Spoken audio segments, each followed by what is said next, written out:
friend David move his bed to his new condo. He's going to be living closer to me now. That's pretty cool. I'm excited about that. And I'm thinking about, Davids in general. Not just this friend of mine, Dave, but all the Daves and Davids that I know. What's in a name like David? How does one quantify... In half a mile, turn right onto Grafton Drive. Welcome to the last podcast. I'm your host, Zach Little. This episode's about Davids.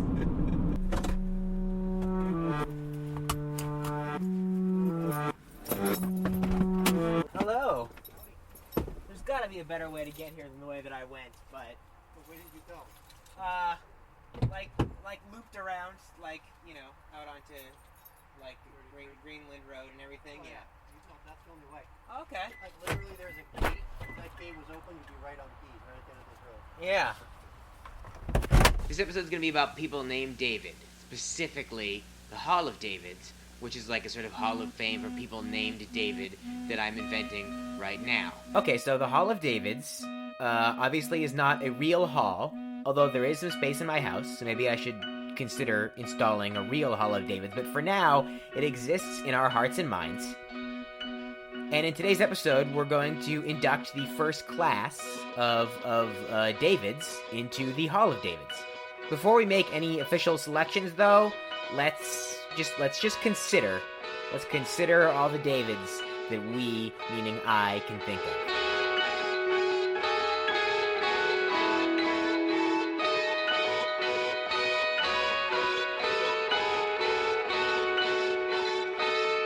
David Alan Grier is a pretty good David. I feel like, and maybe David Alan Grier has addressed this, but I feel like if you're born with the initials DAG, you're gonna be funny. Okay, so there's the director David Fincher, who you might know from his Madonna music videos in the 90s, or maybe from your friend's Fight Club dorm poster, or perhaps from his two back-to-back masterpieces, The Social Network and The Girl with the Dragon Tattoo. Has culture come around to accepting that Fincher's version of Dragon Tattoo is the ultimate expression of that story? It's better than the book, even. I didn't read the book, but Christy did, and she said it was bad, and I trust her. What David Fincher's movie has, aside from Rooney Mara's whole cool dead girl vibe and Daniel Craig's glasses, is it has this very distinct, fuck you attitude. I mean, they put Rooney Mara's nipple in the movie poster. It was defiant for the sake of being defiant, and obviously I have a lot of respect for that. It is in fact because of David Fincher's Dragon Tattoo that I, as a rule, am never against English language remakes of foreign films. You never know. Sometimes taking another crack at a story yields positive results. When I heard that Julia Louis-Dreyfus was involved in doing a remake of Force Majeure, I thought, well, what I thought was, that's going to be very bad, but I held my tongue. I'm looking at the IMDb page for David Caruso, and his biography starts, his low-keyed intensity, deep-voiced somberness, pale skin, puffy-eyed baby face, and crop of, I'm going to guess red hair, but... Anyway, I'm trying to see if I remember David Caruso from anything other than, screen caps of CSI Miami on Twitter. And the answer is no. Alright, how about David Spade? Because I have never much cared for him and that whole, Adam Sandler Reagan Democrat crew. But I do have very fond/weird memories of how, when we were kids, Morgan, he was 6 or 7 years old, and he used to repeatedly watch the movie Tommy Boy. I'm talking wore out the VHS tape, daily viewings. And stranger still, the other movie that he used to watch on repeat when he was 6 or 7 years old was When Harry Met Sally. I'll have what she's having.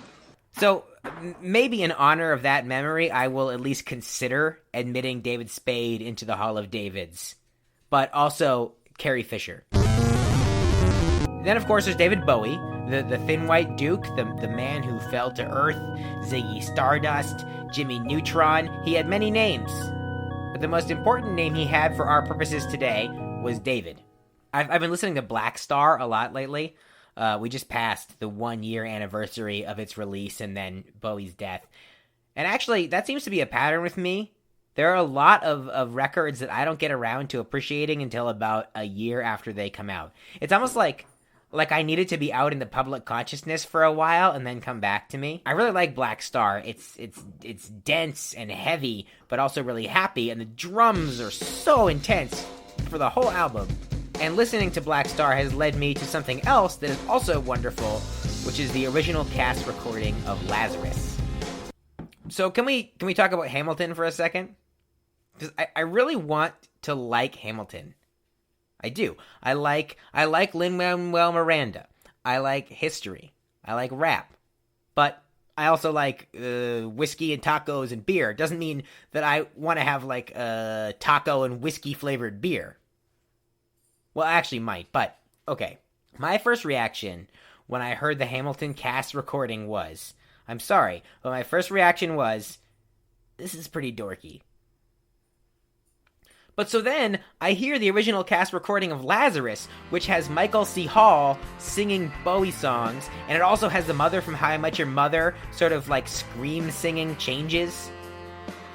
And, you know, I felt the way other people seem to have felt when they first heard Hamilton. This is my Hamilton, okay? Look up here, I'm in heaven. I've got scars that can't be seen. I've got drama, can't be stolen. Everybody knows me now. Thinking about Michael C. Hall, by the way, has me wondering if fictional Davids can be admitted to the Hall of Davids. And I am, of course, thinking about David Fisher, played by Michael C. Hall in one of the greatest TV shows of all time, 6 Feet Under.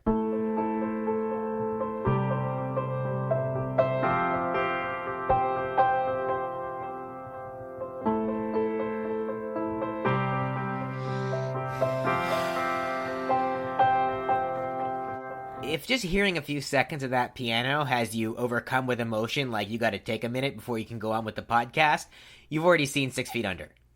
And if it doesn't, you have some work to do. Like, I read this article the other day that acted like the OA invented having a show with varying episode runtimes, and I was like, son, do you not remember when 6 Feet Under would regularly roll over the 1 hour mark just to fit in another montage set to Arcade Fire?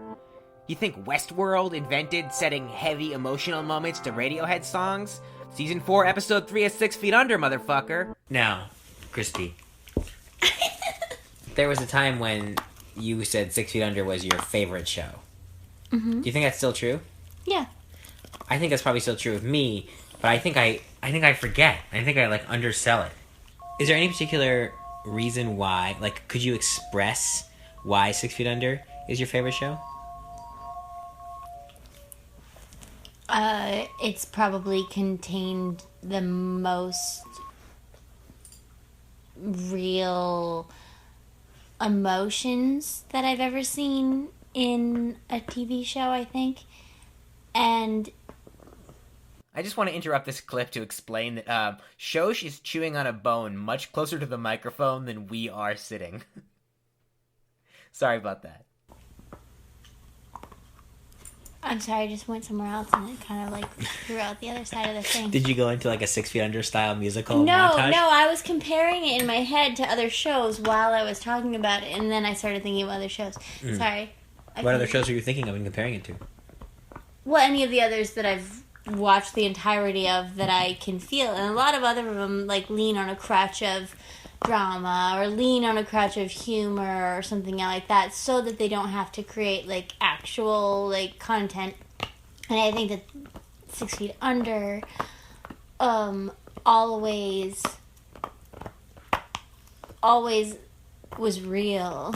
Yeah, because it was funny sometimes. It was very serious. Sometimes it was actually scary. Yeah, but you always had like the emotions of people in real life. You didn't have I feel like most other shows have actors and characters, but this was like more like, shot from, reality. Yeah, and because the characters in the show were people, but not people in like the like normal model of like real TV is like, well, our main character, you don't like him that much, but like 6 Feet Under was more complicated than that. Yeah, because you have reasons for liking and not liking everyone, and that's the same with real life. Yeah, like your actual friends and family. Yeah. Gematria. So can we quantify a David? I did a little research on Gematria, which is a system of code and numerology. They assign numerical values to words or phrases, and the idea is that words or phrases with the same numerical value bear some relation to each other. So I typed David into the online Gematria calculator, and I got a value of 718. Gematria. The calculator also provides some other words and phrases that have the same value, such as the God of Truth, the Honeybees, Nancy Pelosi, Nothing is Impossible, One Small Step for Man, Repressed Memories, Green Lantern Trailer. Gematria. How would you characterize David Bowie's relationship with jazz? I mean, certainly there's a lot. I mean, there's something about I've been listening to Black Star a lot recently, and like the horn sound and everything on Black Star. I actually read an article about, I think it was the drummer who was in that band. Yeah, Mark Juliana. They knew for a very long time that Bowie was ill and Yes. everything, but the article was mostly about their process. Yep. But I was just wondering if, like, for people who are maybe getting into jazz, and I feel like maybe David Bowie is like a weird and fun way to like. It is an interesting way to immerse yourself in it. So, the Maria Schneider piece I was talking about, he recorded maybe 2 or 3 years before he passed away, and maybe even, I'm not certain of the timeline, but I feel like it was probably shortly before he even knew he was sick. Mm-hmm. And I'm not sure how that collaboration came about, but that collaboration is how Black Star came about, because the band for Black Star are all members of the Maria Schneider Orchestra. So he kind of handpicked one of the members of the Maria Schneider Orchestra, Donnie McCaslin, the saxophonist, to collaborate with. And Donnie's quintet, which is the band, are all part of that orchestra, or many of them are. Most of them are part of that orchestra. Ben Monder, the guitarist, is part of the Maria Schneider Orchestra. So he had already worked with this group as a jazz ensemble. And Donnie told me that they collaboratively wrote. It's an interesting thing for me. I was always a fan of David Bowie. I met Donnie McCaslin when he came and did a workshop at PMAC almost 15 years ago, and long before he ever met David Bowie. And then he ends up being the saxophonist on Black Star. So when he was in Portsmouth last year, I met up with him, and then I met up with him again this year up in Portland when he came and did a show, and was able to talk to him about the whole process of Black Star in person and ask him about it. So it's just this weird connection that the jazz music community tends to be so close that it's so easy to talk to people and get in touch with people, and then someone gets picked out of obscurity or relative obscurity into the big limelight with David Bowie, and you might know who they are. I don't know. I think that Donnie's music lends itself really well to Bowie's perception of jazz, and I think that's why they were such a good pair. And you can make a really smooth transition from Black Star to Donnie's latest album, on which he does a couple of Bowie tunes on the album that he recorded after Bowie passed away, and then work your way into other jazz repertoire. But there's a real rock feel to some of what Donnie does, and there's a real jazz feel to some of what Bowie did, so they kind of meet in the middle. Another big-time David is David Foster Wallace, so we got to get this out of the way at the top. I have not read Infinite Jest. I tried. I made it about 300 pages in, and I quit. Someday I will be ready to try again, but not yet. I have, however, read lots of David Foster Wallace's nonfiction. His essay, Up Simba, which is about following John McCain on the campaign trail during the 2000 Republican primary, is some of the best political writing I've ever read. His essay, A Supposedly Fun Thing I'll Never Do Again, which is one of those classic, like, what we talk about when we talk about love type titles. It's a story about his time aboard a cruise ship, and it is a truly funny and memorable read. And if you have not already, please run, don't walk, but run safely, to the nearest bookstore and buy a copy of This Is Water, which is just a very artfully booked up transcript of a speech that David Foster Wallace gave at Kenyon College in 2005. Unquestionably, the greatest college commencement address of all time. Which is kind of funny because college commencement addresses have probably the biggest disconnect between intended audience and actual audience, because probably none of the graduates in the audience at Kenyon that day absorbed any of David's profound message about kindness and awareness. 22-year-olds are fucking useless. David Foster Wallace was a smart and very considerate person, and it's a drag that he's dead. You know what's a really silly and naive thought that I've had more than once? David Foster Wallace killed himself in September 2008. It was actually a few days before I got married, and we were all so pumped and enthusiastic about Barack Obama. There was such an energy in the air about what we might be able to accomplish. And when I heard about David Foster Wallace, I thought, really? Now? You couldn't have stuck around to see it happen? First black president, the Obamas on the stage in Chicago that night, that moment? Like I said, it's a very silly and naive thought. But I still think it every now and then. My friend, you were the model, a priceless work of art. Boys would fashion their emotions to the pattern of your heart.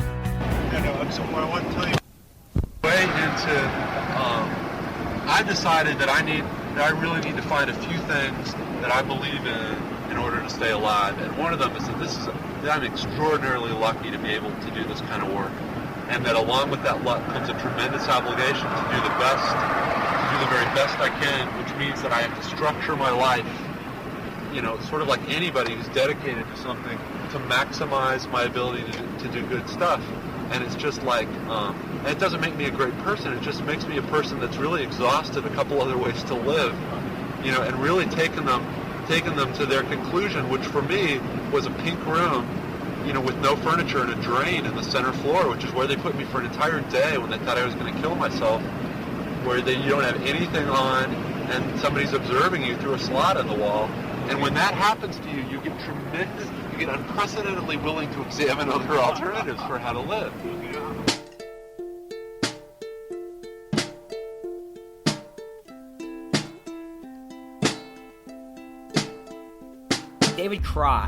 David Cross is a very important David to me.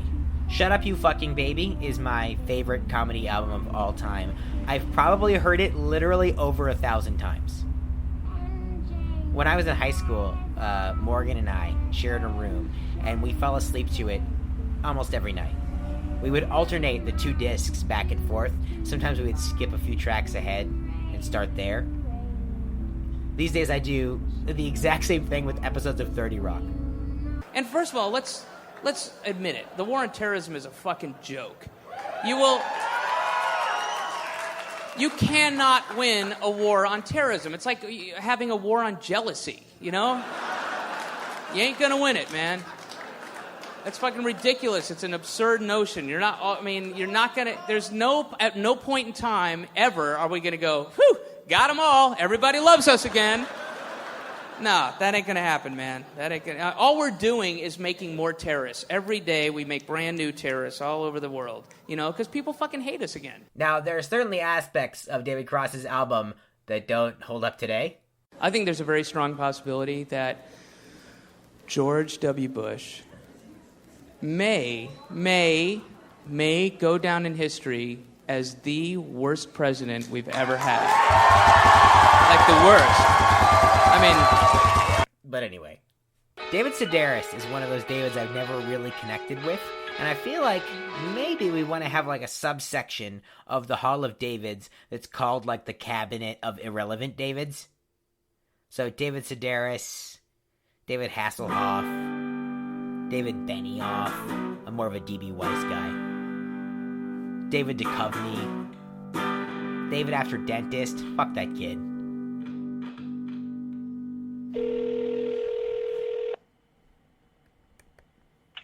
Good afternoon. Hi, I was looking for David Nahm. All right. David Nahm. Hey man, this is Zach Little. Hey, what up? What is the hold music that your office has, by the way? I got like a split second of it. I don't know. It's piped through all of our offices, but I have the internal speaker turned off, so I don't know.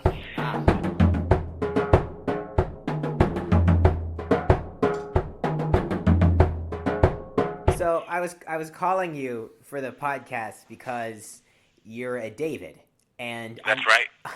I'm doing an episode about the name David.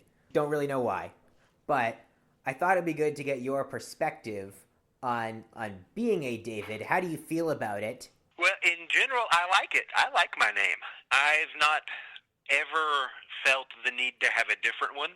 I think it's just a very solid name. I was born in the 70s, so I think there are a lot of Davids from the 70s, so it also sounds like a good sort of second half of the 20th century, I watched television with bad reception kind of name. That was actually one of the things on my like mental checklist that I haven't done is like look up when David was most popular as a name. I have studied gematria, the like Jewish mathematical word system. Mm-hmm. Just so you know, your name has the same gematria value as the phrase Green Lantern trailer. Well, I'm very excited to learn that. Because I've always felt instinctively that I am at least as good as the trailer for the Green Lantern. So I'm happy to see that's borne out by... yeah, there's data. There's data backing that up. Yeah, by the data. So how much do you think about names in general? Like when you were writing your novel, how long did it take to land on the names for the characters that you chose? Well, obviously, so I think about names a lot because writing, it would be nice to not ever have to name characters, but you do kind of, unless you want. If you're writing a novel, especially, I think it gets fairly confusing pretty quickly. I'm sure I've written some stories where people didn't have names, and you can get pretty far in a book with no name. It's just the more people you get, it becomes confusing. So you end up having to name them, and it's kind of a delicate. I think it's kind of a delicate art to naming characters because if you err on one side and just give the character sort of the most generic "this is name" kind of name that you can, I think that calls almost as much attention to itself as giving the character kind of a ludicrous Dickensian Thomas Pynchon-esque name.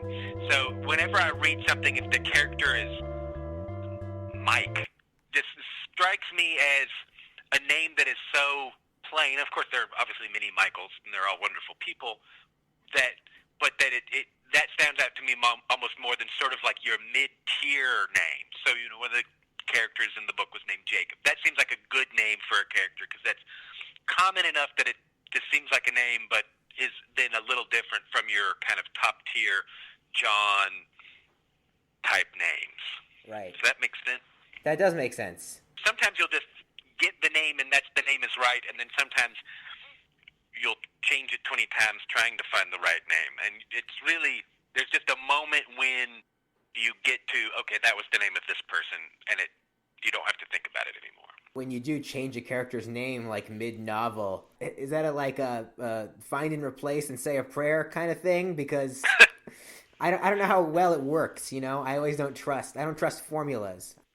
I think, at least for me, in my my limited experience, it's been fairly easy because I have a tendency to, I'll change the characters' names, I'll change the character's gender, I'll make two characters that weren't related, brother and sister, I'll make two characters that were father and son, the same character. So there's always kind of, throughout the process, a lot of what ends up being extremely onerous detail editing. And because you end up having to edit things so much, it's not so terrible. So changing a character's name is actually pretty easy. So it's easy enough to go through and change somebody from Henry to Franklin. And then, because you're going to have to read it again and read it closely and catch all those things. There are so many midstream editorial changes that I make to things sometimes that are so much harder to do. that a name is the easy part. Going through and changing all the verbs, that's when it gets tough. Yeah, it's making me feel better about some of the like more onerous editing choices I have to do with the podcast, because it's, you know. And of course, it's only hard within the context of doing something that is, you know, there's always a pleasure to, as aggravating as writing can be, and I'm sure it's the same with the podcast, there are times when it's mind-numbing detail work that you wish you didn't have to do, but then you just step back and you think, but I get to do this at all, so I'm happy to change these verbs, or I'm happy to edit out all these You have a favorite other David, like either an actual living artist or like a fictional David or a statue? Well, you know, I've never thought about it, and I'll tell you, I don't think about it, and it's the sort of thing that I don't ever really think about my own name, or at least not my own first name. And just sitting here, I probably, even though it's a common name, and you know, there's some probably, who knows how many famous writers and musicians and whatnot with my name, I would have a hard time thinking of them because I don't associate them with my name, because I guess David Bowie is a good example. I mean, that's just the only one that came to mind, but I don't think of him and I as having the same name, even though we do, because I think of his name as not David, but as David Bowie. So I no, I don't have another favorite one. I probably have a tendency to assume the best of people named David. I can't think of a bad David, but there's probably some real terrible David that's clear and obvious that it's just not occurring to me because I'm not. I don't think of the name. David Duke. Okay, that's great, David Koresh. So we've instantly come up with two that you know. I don't sit around thinking I have the same name as David Duke, but now that you've pointed it out to me, I feel terrible. Well, I'll give you a couple of good Davids just to balance it out. David Foster Wallace. All right, yeah. David Byrne. Yeah. David Simon. And I just keep thinking of David Koresh because he's David Koresh, but not him. Well, but is David? I think is David Koresh's real name not David Koresh? Did he have a pseudonym? Oh, that might be something to investigate. Bowie's real name wasn't David Bowie, but I think his first name was still David. So we have two Davids that we might classify as our sort of profane playwright Davids. There are probably more than two profane playwrights named David, but I'm talking about David Milch and David Mamet. I don't know too much about David Milch. I know that he created Deadwood, which I have not watched, but I take it it's like Westworld with no robots but more iambic pentameter. He also, I believe, created that HBO show that got canceled for killing too many horses. David Mamet, meanwhile, I know, wrote Glengarry Glen Ross, which we all remember for the Alec Baldwin speech. I'm here from downtown. I'm here from Mitch and Murray. And I'm here on a mission of mercy. And the only other thing I always remember about David Mamet is that he is the father of Zosia Mamet, who plays Shoshana on Girls. And who had that Kickstarter for a while for her and her sister's, like, banjo band, which is one of those things that, I wish I didn't know. David Letterman is great, of course. David Letterman's a huge David. I remember loving Will It Float when I was a kid. I'm not as well versed in the career of David Lynch as I should be, but I saw this DVD of his short films in college that inspired me immensely. Six Men Getting Sick is basically the interlude of every vlog I've ever made. David Schwimmer was on Friends and Band of Brothers, so he's got like a lifetime David pass with me. Now, does Larry David count as a David? I'm inclined to say no, if only because Larry David seems to thrive more in a world in which obscure rules slight him rather than benefit him. I love Larry, though. I would promise to create a Hall of Larrys someday, but first of all, that sounds like some kind of weird British fetish, and second of all, it would just be Larry David and Larry Wilmore. So I guess we just created it. I like David Strathairn. Strathairn? David Strathairn. David Strathairn. I like David Strathairn. I like him. I don't remember much about Good Night and Good Luck, but I think about Edward R. Murrow every time somebody interviews Trump. Okay, so I keep holding back from talking about two of my favorite Davids, because these guys are shoo-ins for the Hall of Davids. I'm talking about David Rees and David Byrne. And I'm actually not sure how David Rees would feel about their side-by-side admission, because when asked about the Talking Heads, he once responded, and I quote, "I'm not trying to hear my algebra textbook get funky." I, however, am here to hear my algebra textbook get funky, and in fact, I admire both Davids for the same quality, which is their ability to bring metric tons of focus and enthusiasm to their many diverse projects. David Byrne, of course, created Talking Heads.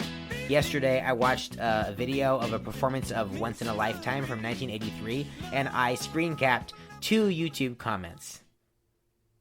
Matt M. wrote, "Being David Byrne at this time must have been so neat. Like, who wouldn't want to be David Byrne here? He's so goddamn cool." This might be my favorite YouTube comment of all time. I mean, it uses the word neat, and it very simply transports the reader, however briefly, into David Byrne's funky shoes and big-ass suit in 1983. And it's true, It must have been so fucking neat. The other comment is pretty good, too. Lee Stones says, "This guy ain't wired up right." It's very true, Lee Stones. Very true. But David Byrne has carried that faulty wiring into books, collaborations with other world-class weirdos like Annie Clark and Brian Eno. And he also has a surprisingly active email list, which I highly recommend you get yourself signed up for. Sometimes he sends long, complicated essays with titles like Vernacular Culture and Nationalism, and other times he sends pictures of his favorite signs from the Women's March on Washington.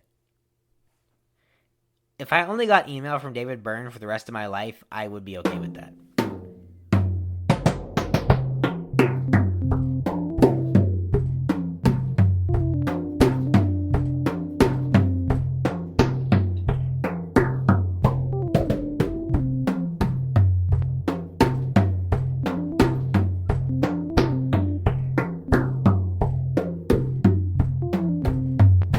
Most of the Davids that I've talked about so far go by David and not by Dave. And I found myself wondering about why that was. And in fact, I remembered on David Rees' great election podcast, Election Profit Makers, he once got very upset at a fan email referring to him as Dave. Andrew, you made a huge mistake in your question, which is that you addressed me as Dave. There is only one person on the planet who I allow to call me Dave. Or I should say, one person on the planet who, when they call me Dave, I don't visibly recoil and shudder.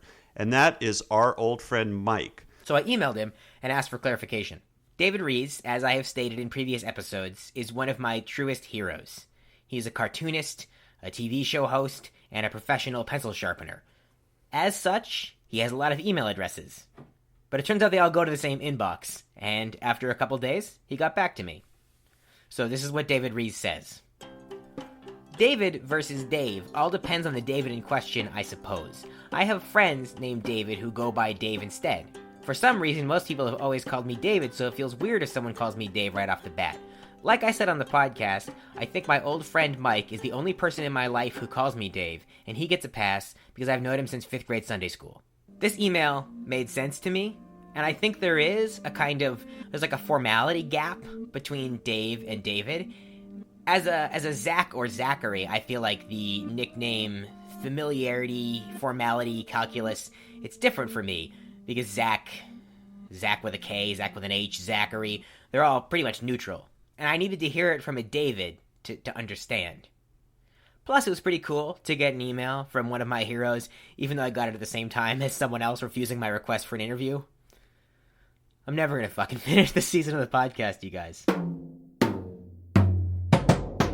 Just to underscore my love of David Rees, I'm standing in my kitchen right now, and I just burst into spontaneous tears of joy listening to a preview of his new Election Profit Makers mixtape. The moment in particular was it's a TV on the radio sample mixed with the audio from Richard Spencer getting punched in the face, and. We've entered this new world where the leftist protesters, no, I'm not in Ready or not, here I come. Pepe's become kind of a symbol. Ready or not, here I come. You can't hide. Gonna find you and take it slowly. Motherfucker, yeah. Pepe. I see that. Pepe. I haven't felt this soothed about the state of the world in a long time. But knowing that somebody like David Rees has our back, it's just good news. That's all. It's good news. It feels great. While we're on the subject of mashups, first of all, I love them. Do you remember when Girl Talk released All Day and there was all that hand-wringing on music blogs about whether or not mashups counted as music? Shit we used to talk about. Anyway, yes, mashups are music. In fact, they're compound music. They compound and multiply the joy derived from the best parts of a lot of pop songs. I mean, if you haven't heard MOP and Miley Cyrus mashed up, you haven't heard Shakespeare the way it was meant to be played. Fool what you want, we stifling fools. Fool what you want, your life or your dues, the rules. Back 'em down. Next thing, let 'em down. The sect mile with Brooklyn, bam. Yeah. Brownsville, home of the brave, put in work in the street like a slave. Keep a rugged dress though, always in this stress mode. That'll continue to the grave. So, you think I don't know that? Hold that. From the street, cousin, you know the drill. I'm 999 flies short of a mill. It's the perfect timing. You see the man shining. Get up off the road, damn diamond.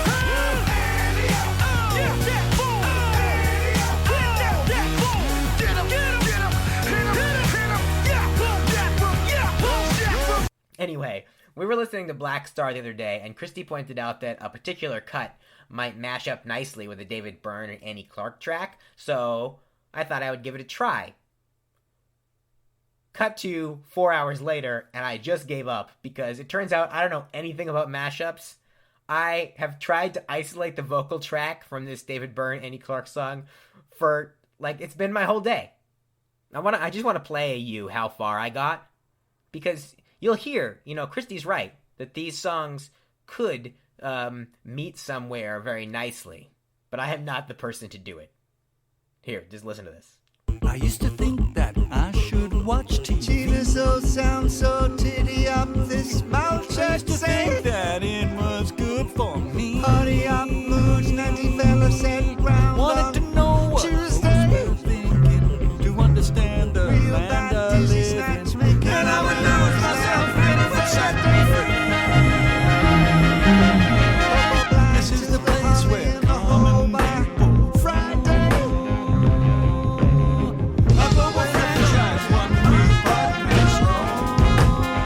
C- for effort? Listen, it's the David Byrne song is I Should Watch TV, and the Bowie song is called Girl Loves Me. If you want to take that ball and run with it, you get a free pass into the Hall of Davids, even if your name's not David. Shoot me an email, zachlittle@gmail. Anyway, what was your connection to the band Sorry About Dresden? Well, so I used to live in Chapel Hill. That's where we moved there, I guess, in '99, and lived there for a long time. That's where my wife and I both went to school, and I'm just friends with them.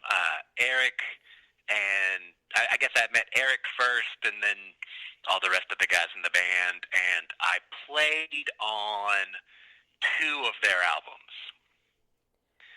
Yeah. So when they recorded The Convenience of Indecision, I went.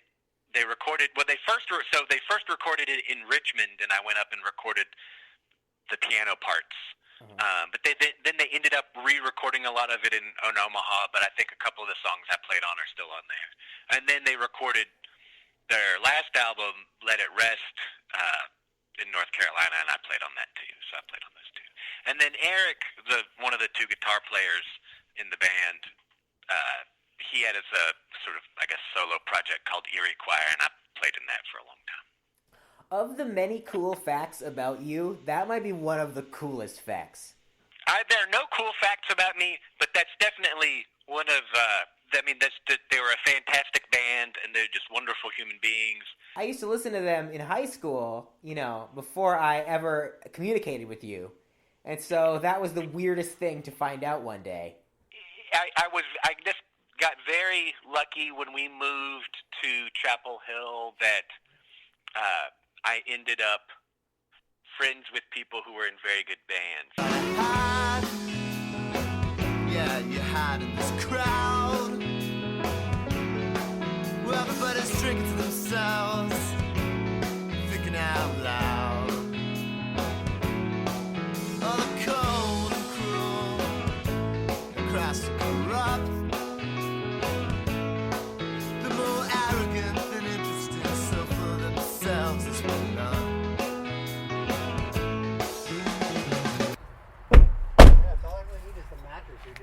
It'll fold perfectly right in there, man. Great. Yeah, it's right up here in the shed.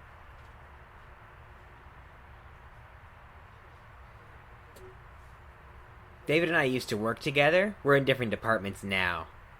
Our initial professional introduction probably accounts for the fact that I usually still refer to him as David, despite the fact that he mostly goes by Dave.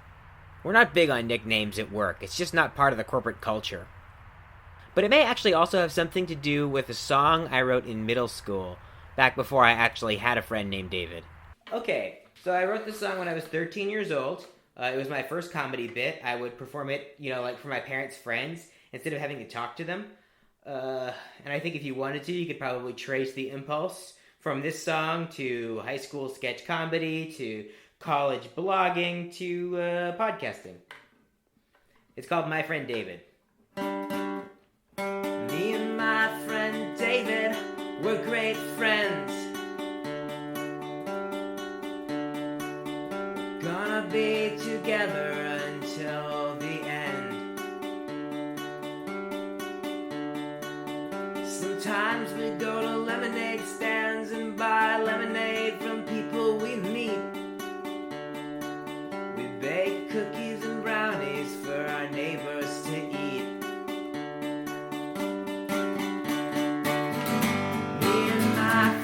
David, we're so great. We like to chew on food. That is to say, we masticate my friend David. He's so special to me. It's too bad that my friend David is imaginary. My mom sends us to counseling, David and I. The doctor says that David has to wait outside.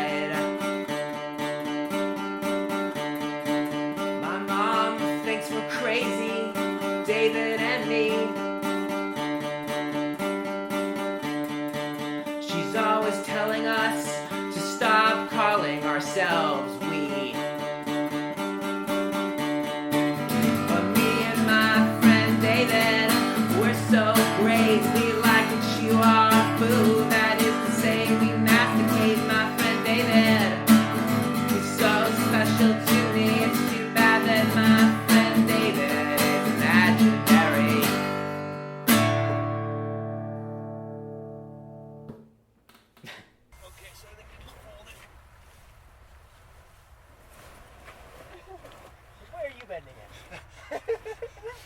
bend it like this. Okay.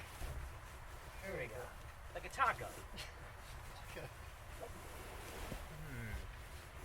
All right, here we go. So you bend that way. This is a fluffy mattress. Yep.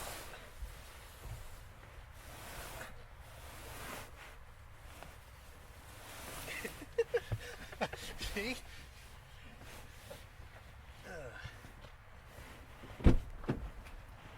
I think it's caught on this seat belt right here is the biggest issue.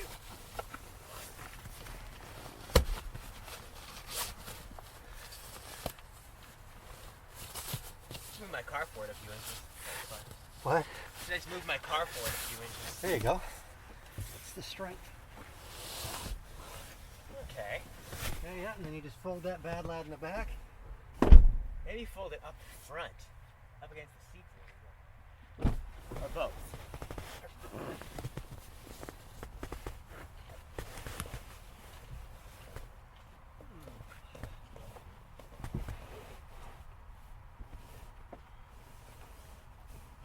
Alright, now, close the door. Start to close the door and I'll back away real fast.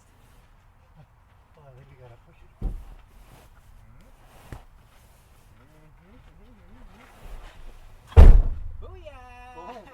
These are the Daves I know, these are the Daves I know. These are the Daves I know, these are the Daves I know. David Hoffner, he works in my dad's store. He's worked here for 12 years, he'll probably work here for more. These are the Daves I know, these are the Daves I know. These are the Daves I know, these are the Daves I know. Dave Gord, I've known since I was 6. In grade 8 he broke his leg, so we got drunk and sick. These are the Daves I know, these are the Daves I know. These are the Daves I know, these are the Daves I know. Some of them are Davids, but most of us are Daves. They all have their own hands, but they come from different moms.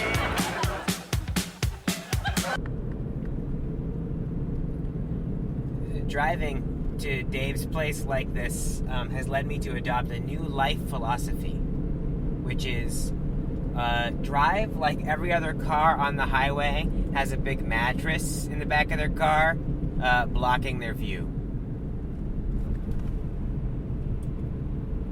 If all my fellow rush hour commuters had just followed this new life philosophy that I just made up, that would have been much less nerve-wracking for everyone.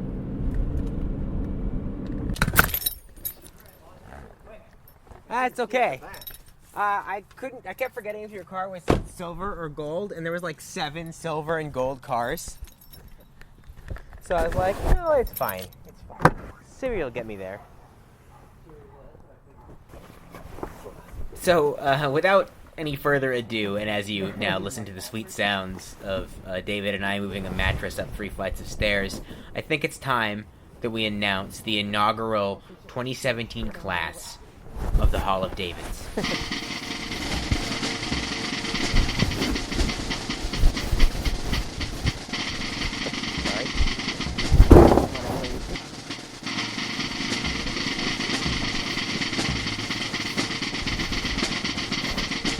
Puggles are the poor man's fancy dog. David Byrne. David Bowie. David Rees. David Foster Wallace. David Connerley Nahm. David Murphy. Multiple flights. Carrie Fisher. Congratulations to them, and to all the other Davids that were considered. There's always next year. Dave Longstreth, we'll see how that new Dirty Projectors record is. Davy Jones, keep that underground, underwater locker clean or whatever. May the Davids in your life be plentiful. And may your gematria value always remain above 700. Amen.